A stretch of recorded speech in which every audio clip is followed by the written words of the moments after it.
Hello hello भाई लोग, स्वागत है आपका आज के नए वीडियो में। आज हम लोग पढ़ने जा रहे हैं बिल्कुल ही नया चैप्टर। इससे पहले हम लोग का लिब्रे ऑफिस राइटर पूरा खत्म हो चुका है। हम लोग पढ़ने जा रहे हैं स्प्रेडशीट यानी कि लिब्रे ऑफिस कैल्क जिसे कहते हैं। हम लोग क्या पढ़ने जा रहे हैं? स्प्रेडशीट के बारे में पढ़ने जा रहे हैं। हम लोग लिब्रे ऑफिस कैल्क कहते हैं। हम लोग का 14 चैप्टर है।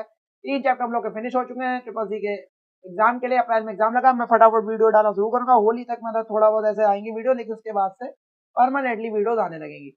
इस चैप्टर का ऑब्जेक्टिव क्या है, इसमें क्या क्या हम लोग पढ़ने वाले हैं? This chapter includes elements of spreadsheet. इस चैप्टर में क्या किस किस क्या क्या इंक्लूड है? देखो, स्प्रेडशीट के एलिमेंट इंक्लूड है addressing, cell addressing, addressing of cells include है, प्रिंटिंग ऑफ शीट्स हो गया, सेविंग स्प्रेडशीट या जितनी भी ये स्प्रेडशीट के बारे में जितनी भी चीजें हैं, सेल्स हो गया, sheet autofill, sorting, filtering, freezing panes और फार्मूलाज, फंक्शन चार्ट, ऑटोसम, जो भी चीजें हैं, जितना भी स्प्रेडशीट में हम लोग काम करते हैं, जितनी भी शीट्स बनती हैं, यानी जिसे हम लोग स्प्रेडशीट कहते हैं, जिसे हम लोग लिब्रे ऑफिस कैल्क के नाम से भी जानते हैं। लिब्रे ऑफिस का क्योंकि हम लोग का जो है एड ऑन हो गया लिब्रे ऑफिस राइटर, पूरा हम लोग पढ़ रहे थे जैसे, उसी तरीके से लिब्रे ऑफिस कैल्क को पढ़ेंगे। इसका लिब्रे ऑफिस इंप्रेस आ जाएगा, ठीक है, प्रेजेंटेशन वाले में।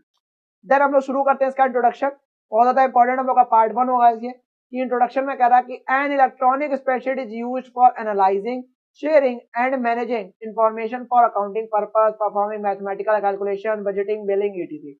जो एक इलेक्ट्रॉनिक स्प्रेडशीट होती है, यानी कि जो इलेक्ट्रॉनिक स्प्रेडशीट है, जैसे बही खाता रखते थे पहले, तो बही खाता में इसने इतना लिया इतना किया, जो एक पूरा हिसाब किताब रखने के लिए, यानी जो भी चीज हम लोग हिसाब किताब रखने के लिए यूज करते थे पहले के टाइम पे, तो अभी से जो हम लोग इलेक्ट्रॉनिकली मतलब जो कंप्यूटराइज तरीके से रखना, तो इसे इलेक्ट्रॉनिक स्प्रेडशीट कहते हैं। इसका यूज करा जाता है एनालाइज करने के लिए, किसी भी डेटा को शेयर करने के लिए, मैनेज करने के लिए, किसी भी इंफॉर्मेशन को, फॉर अकाउंटिंग पर्पस। किसके पर्पस के लिए? देखो कौन कौन सा पर्पस के लिए। कोई अकाउंटिंग पर्पस के लिए भी हो सकता है, मैथमेटिकल कैलकुलेशन परफॉर्म करने के लिए भी हो सकता है, बजटिंग करने के लिए हो सकता है, बिलिंग करने के लिए भी हो सकता है, और भी कई कामों के लिए इसका यूज करा जाता है इलेक्ट्रॉनिक स्प्रेडशीट्स का।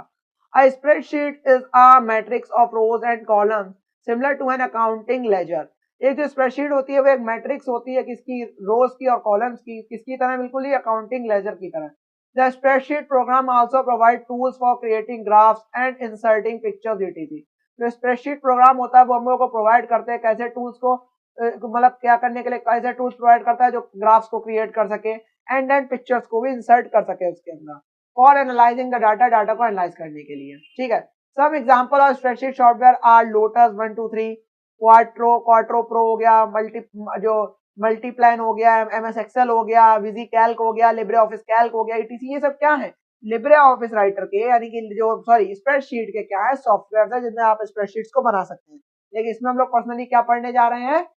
लिब्रे ऑफिस कैल्क को, ठीक है। सेम ऐसे ही एमएस एक्सेल भी काम करता है, माइक्रोसॉफ्ट एक्सेल जो लोग चलाते होंगे, ठीक है। एक्सेल की बहुत ज्यादा डिमांड होती है आज की डेट में, ठीक है। तो इसीलिए in which VisiCalc is the oldest spreadsheet software. जहां पे जो विजी कैल्क है सबसे ज्यादा ओल्डेस्ट, सबसे पुराना स्प्रेडशीट सॉफ्टवेयर कौन सा है? विजी Calc. Here we will discuss about LibreOffice Calc in this chapter। यहाँ हम लोग किसके बारे में डिस्कस करेंगे? Only and only LibreOffice Calc के बारे में इस चैप्टर के अंदर, ठीक है। तो हम लोग जैसे जैसे इस चीज में आगे बढ़ेंगे या जैसे जैसे हम लोग चीज को करेंगे, देन हम लोग देखेंगे कि एलिमेंट्स ऑफ स्प्रेडशीट्स क्या होते हैं। एलिमेंट्स ऑफ स्प्रेडशीट्स क्या होते हैं उनको देखेंगे।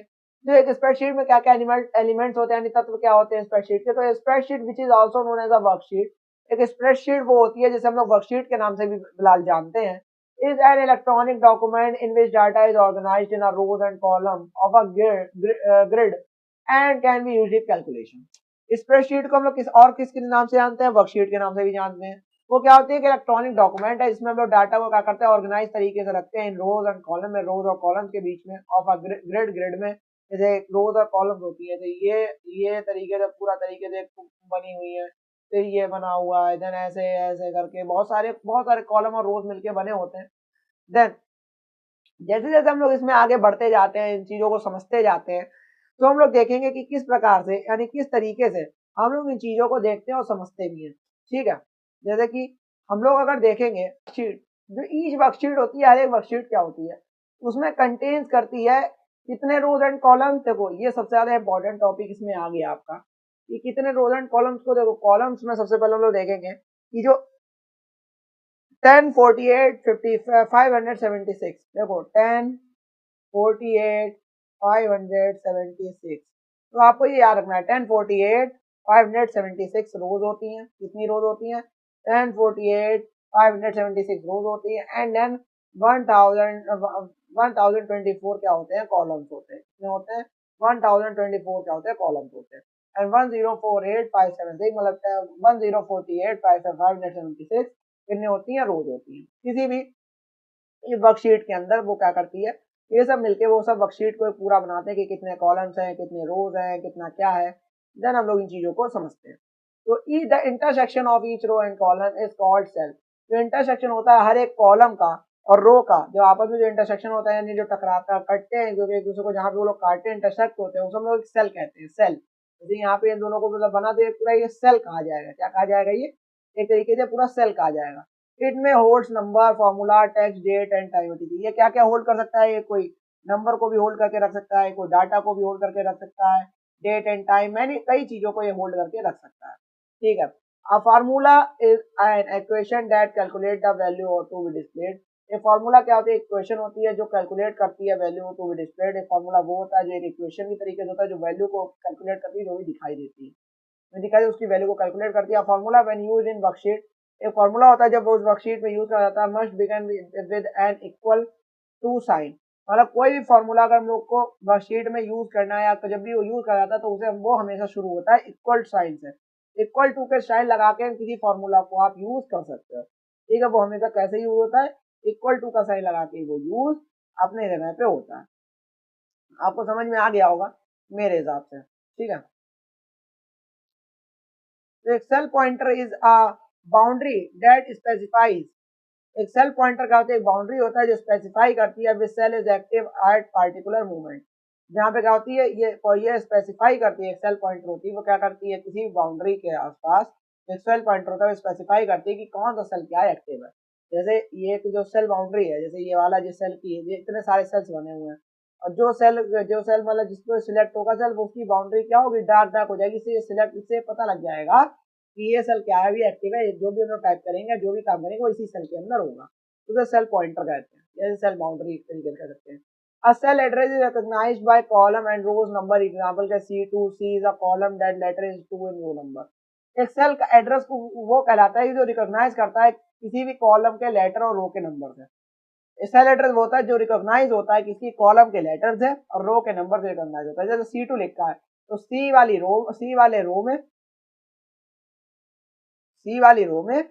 एंड, सॉरी सी वाला कॉलम है, एंड जो कॉलम में एंड रो कौन सी है, दूसरी रो में C2 अगर लिखा हुआ तो सी कॉलम है, एंड देन जो 2 है हम लोग की वो रो है। ठीक है, तो कॉलम एंड रो में मिलके जो मतलब एक पूरा नंबर बनता है उसी को सेल एड्रेस कहते हैं। ठीक है, ये हम लोग का पार्ट 1 है। थोड़ा सा पार्ट बना रहे हैं जिससे आपको एक ऊपर ऊपर बेसिक बेसिक समझ आ जाएगा, और आगे हम लोग शुरू करेंगे ओपनिंग स्प्रेडशीट, जिसे ओपन करते हैं कैसे लिब्रे ऑफिस कैल्क के बारे में समझते हैं। ठीक है, ऐसी वीडियोस आते रहेंगे ट्रिपल सी की, और मेरे हिसाब से आपको समझ में भी आ गया होगा। छोटा सा वीडियो है क्योंकि शुरुआत करते हैं तो चैप्टर किसी फोन की ज्यादा बर्डन उसमें नहीं डालते हैं, इससे आपको समझ में ना आए या कोई दिक्कत हो। ठीक है, ऐसी वीडियोस आते रहेंगे। ट्रिपल सी की नहीं समझ आया तो 1.5 आपको देख लीजिएगा। तब तक जय हिंद, जय भारत।